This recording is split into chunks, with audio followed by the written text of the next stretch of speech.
10, 9, ignition sequence start. 6.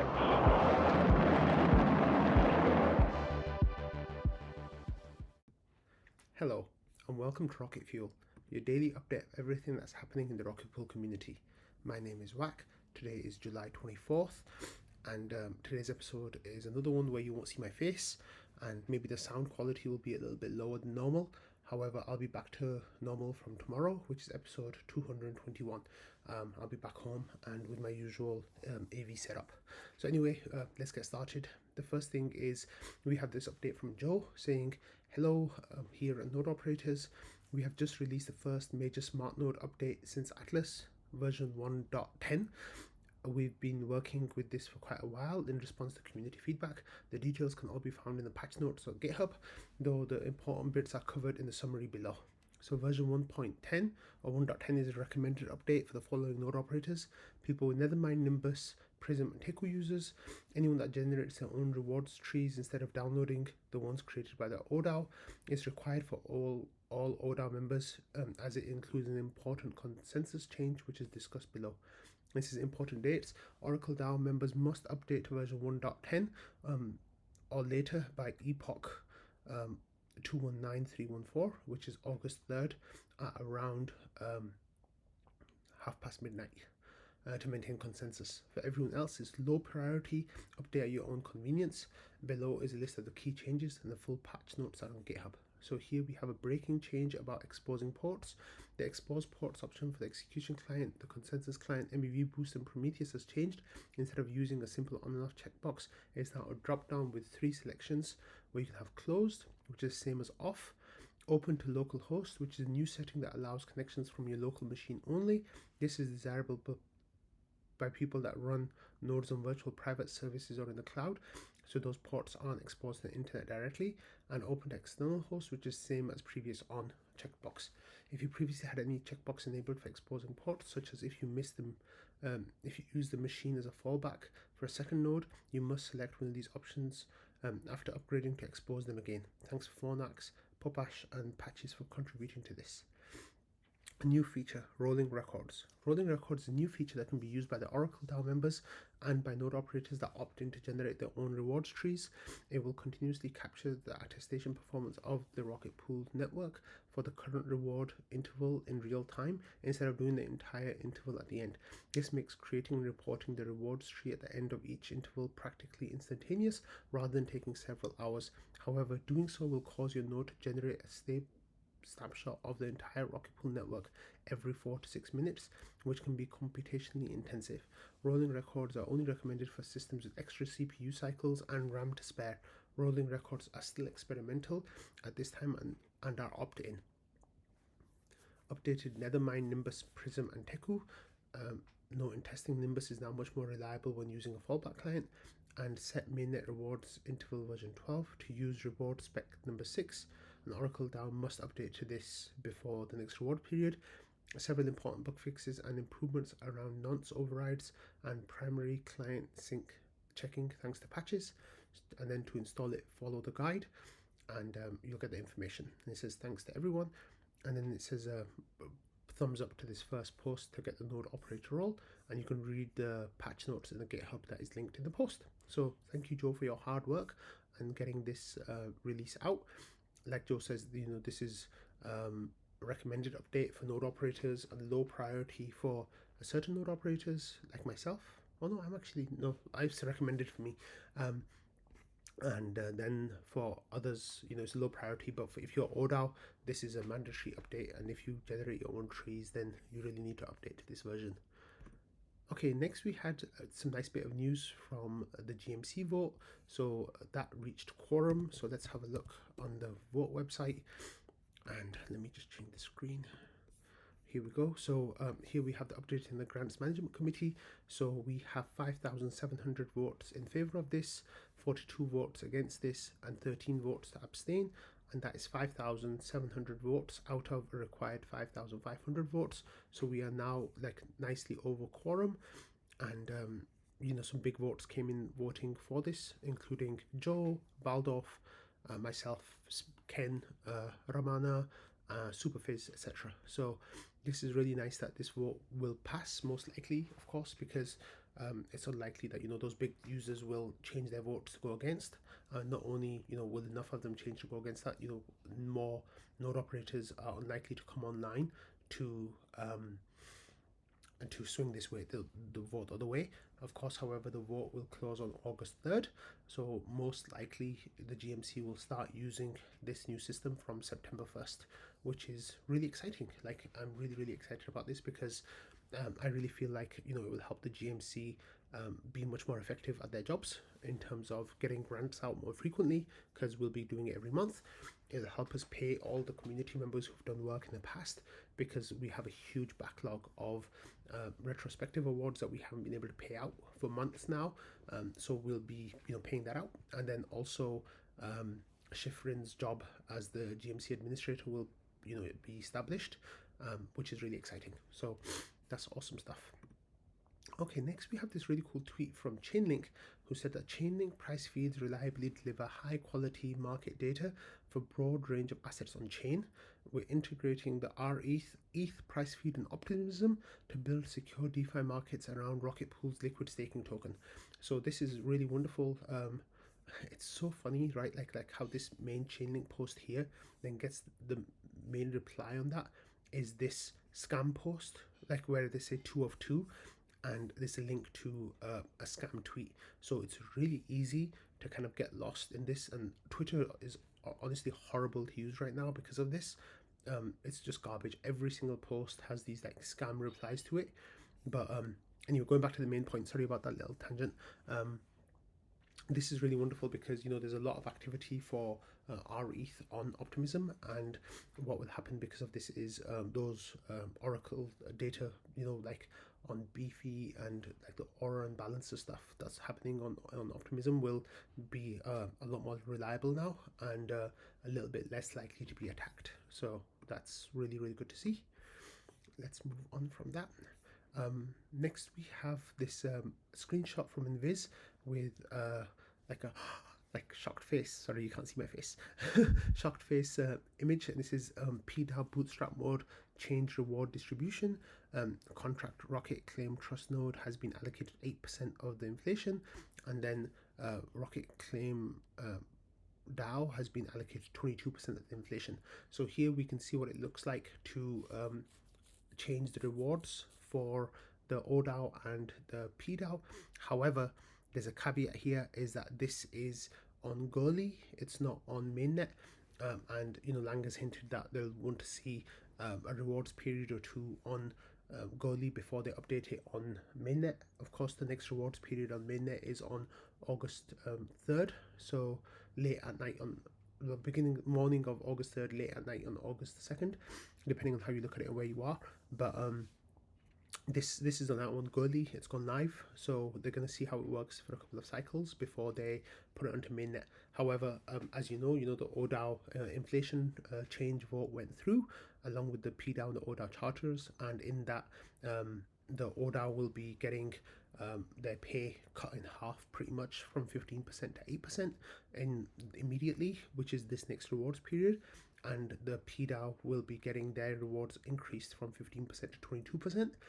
And then over the course of the following year, that will change to the ODAO getting down to 1.5%, which is a 90% reduction from where they were before, and the PDAO going up to 28.5%, which is nearly a 100% increase from where they were before. So this is really wonderful that this is happening, and it's being tested right now by the team, and we'll see how it works on Goerli for the next few days before it gets changed onto mainnet. Now you might be saying, why is Wack saying the team? That is of course because the team has control of the Guardian, the PDAO Guardian, and that's a special address that can control like parameters on Rocket Pool. And this was a source of FUD recently, where people were trying to claim that this is a point of centralization. Of course, it is a point of centralization, but we're actively working on fixing this, where Kane is developing an on-chain voting system that will remove the PDAO guardianship completely, and it will get rid of it. So then all voting will be on chain, which means that any contract changes that will happen will be baked into the vote, and as the vote passes, then those changes will be made on chain using that system. So it's really wonderful to see that, you know, we're constantly removing aspects of decentralization. I don't have the post handy, but oh, actually it's pinned in trading. Let me show you guys. It was really cool to see. Here we had this comment from Ramana, who said, I just wanted to say something about the ODAO. I currently have no complaints. I'm very grateful to Valdorf et al. And the ODAO for all the hard work they put into progressing us to the point where the charters have been voted into quorum. And I think that's a really nice sentiment that Ramana shared here, and it's one that I agree with, because, you know, we have to remember that the ODAO just voted themselves a 90% pay cut, and that is really rare to see in different places. Like it goes kind of against their incentives, right? And they're looking at the longer term picture of Rocket Pool, and they're wanting Rocket Pool to be as decentralized as possible, instead of them acting as centralizing a point in the protocol, and that of course is amazing to see. Okay, next we had this comment from Veterinary. If you just give me one moment, I just need to see this. So what happened is there was this user on Reddit on ETH Finance who was trying to find out information about how much the rewards are available to, like, withdraw your rewards. And he says, you know, let me see this. Is the Rocket Pool deposit pool full now? In that case, rETH should be command a premium to fair value, right? And it says no, Rocket Scan shows that it's 62.8% full, but the official state.rocket pool shows that there's 24,000 ETH liquidity. Right now, the protocol allows staking up to 8.5 thousand and unstaking up to 14.5 thousand. The 24,000 ETH number on the website is a bug that's getting fixed. So let's and then Alex Skeff says, you know, they asked about it on the Discord, and should get an answer soon.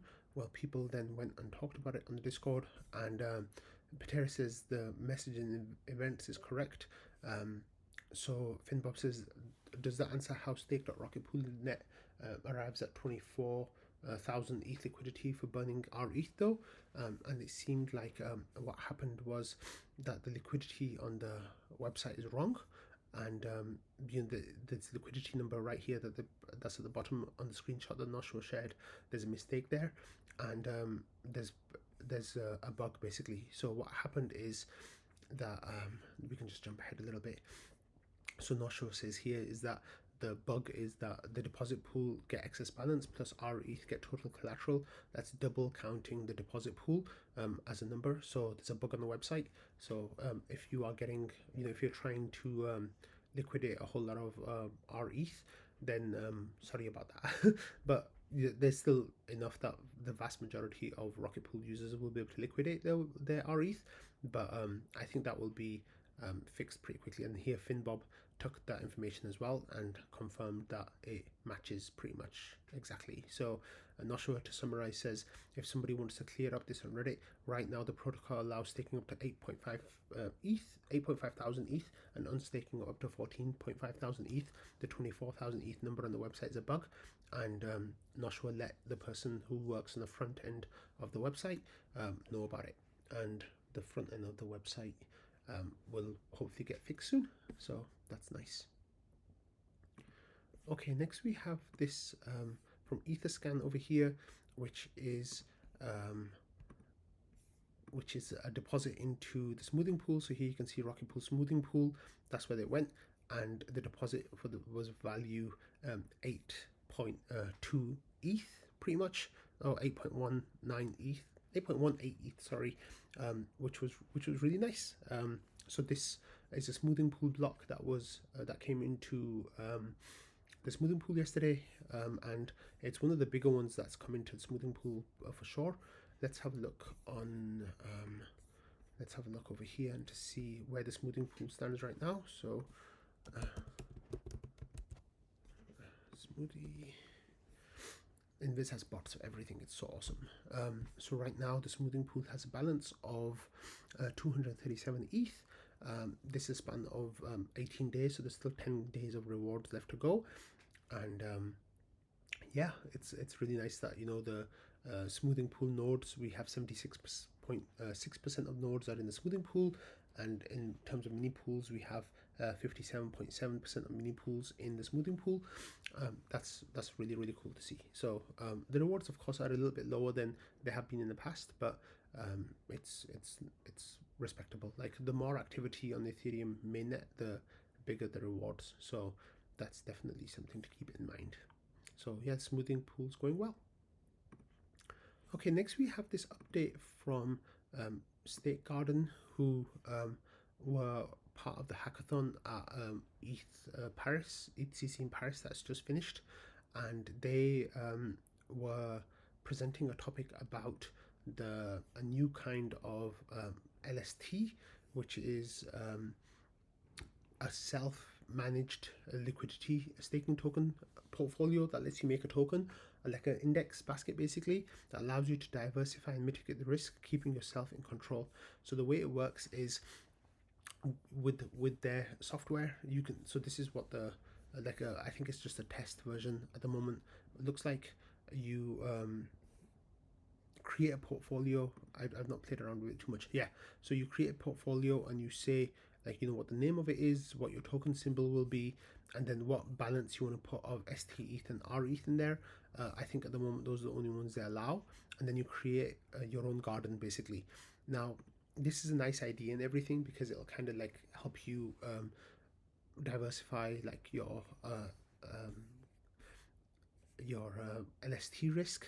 However, there are a couple of other issues that come up with this. One of them, of course, is a smart contract risk, where, you know, you're kind of trusting this contract from State Garden.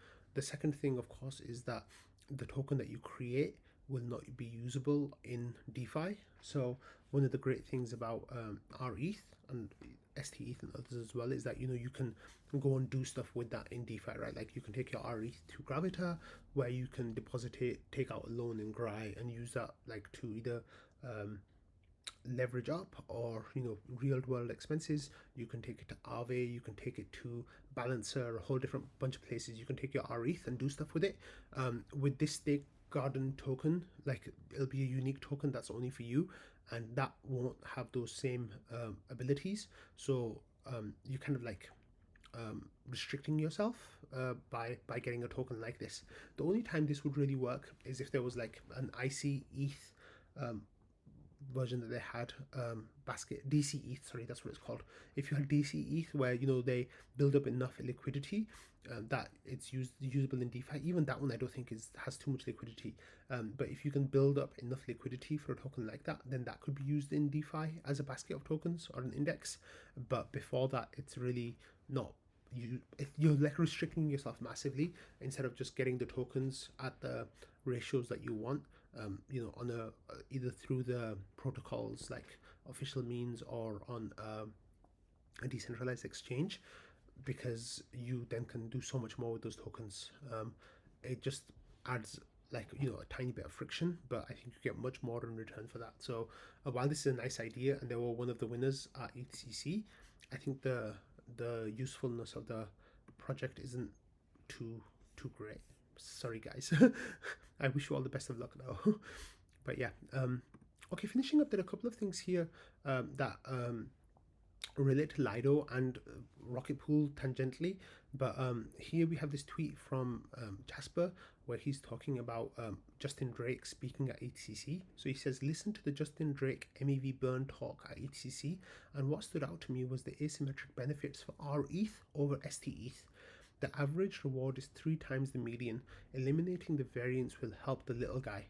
Since Rocket Pool is made up of thousands of little guys, this matters. Okay, I didn't actually like that and retweet that yet. Jasper says, so you might say, what about the smoothing pool? The smoothing pool is great, but when there's a handful of blocks that can make up a huge chunk of the annual rewards, like 700 ETH in one block, then the lottery is too skewed. Rocket Pool would have to grow to dangerous levels to compete. Directly citing Rocket Pool's collateral system, Justin Drake also notes that MEV stealing is the first major factor for determining the minimum bond required. With no MEV to steal, he notes that Rocket Pool can lower the imposed bond below 8 ETH. What if, so I'll actually talk about that for a second before I go back to what Jasper's saying. This is a really, really interesting point, because anytime we talk about any kind of changes to the protocol, like, adding a smoothing pool for solo stakers that can join the Rocket Pool smoothing pool, for example, or other discussions that are going on, like the main one, of course, is LEB8s, LEB2s, potentially even lower in the future. The main question that always gets asked is, what about MEV theft? Right, because what can happen is the node operator can see that a big block is going to come in, and they can change the address that goes to, bypassing where it's supposed to go, and they can steal that basically. And if the amount is big enough, the punishment will be smaller than the amount that they could potentially gain. Now, there's no evidence that that ever happened with Rocket Pool, and it's an open bounty right now for the GMC to consider funding, where there's going to be some kind of MEV theft watching mechanism happening.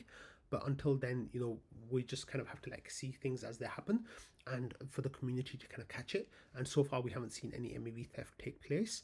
However, it's a possibility. It's always a possibility, right? So having no MEV to steal means that the LEB4s, LEB2s even can become a reality much more easily than they are right now. Because right now we need a bunch of things to go our way, like forced exits and all this other kind of stuff. But with that, we'll definitely be in a really, really great position.